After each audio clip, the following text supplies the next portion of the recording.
Okay, so this morning my goal is to put this Bafang motor, mid-drive motor, on this Sunseeker EcoTad SX. So I'll have to take this crank set off, pull this crank off here, and then I will install that in its place, hopefully. I did buy a bracket from Utah Trikes to a torque arm bracket for here, so that that motor can't swing down, because there's nothing to hold it to keep it from swinging around on this bike.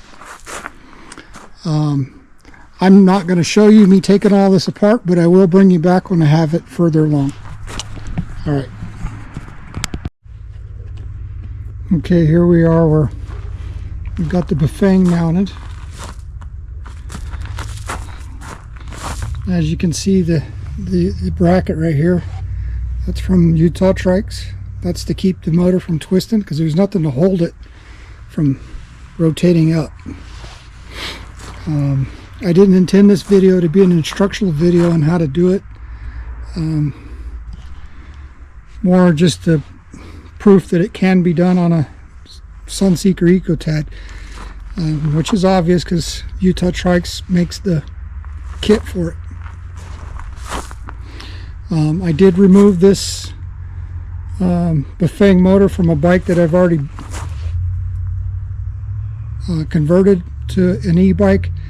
I decided that I would rather have the motor on the EcoTad versus the bike, just because the EcoTad is a lot more comfortable to ride.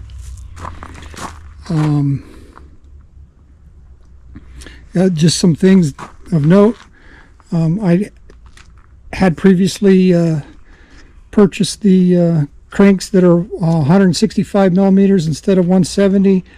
I've got a bad hip, so reducing that rotational circumference can help with that. I'm not sure that I'm sold on the 165s. I may go smaller still yet. Anytime you reduce the size of the crank, though, you give up on torque available to you, so you have to be careful not to go too small. Any rate, the next thing I've got to do is I've got to mount the battery bracket back here. And then from there I need to start measuring out cable lengths, because I got to buy extensions, and I want to make sure that I get stuff that's the right dimension for what I need. So I got to lay it out. I won't have it all done today, but that's the price you pay when you go converting stuff around. Anyway, that's this part of it. I'll bring you back when I got more done. Okay, here we have the battery mounted. This is a 19.2 amp hour battery. More than enough, but it's really heavy. So again, I used the Utah Trikes battery mount, just because they did the engineering on it and it's really stable. I could have done it, but why waste the time? This was done in took me 10 minutes to mount it. It's done. I'm good to go. All right.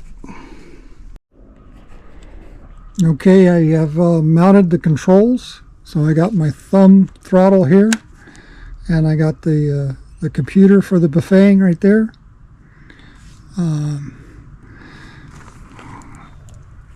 Looking everything over, my power cable is about 10 inches too short, so I got to order an extension for that. I have to still yet figure out what I'm going to do with the brakes. These brakes don't have the sensors in them, so I got to put sensors on these cables, or I have a hydraulic setup on my other bike that I may move over to this, and with hydraulic I can put a T in here and run both sides off of one lever. And why that is important is this bike is going to be a quad, and I ordered this rear end from Dream Bike that I'm going to add to the EcoTad. So I want to have brakes front and rear.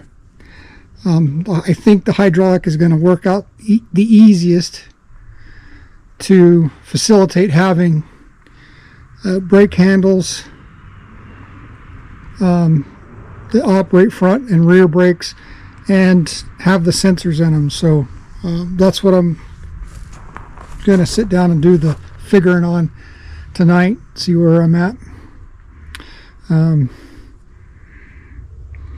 Where I'm at right now, I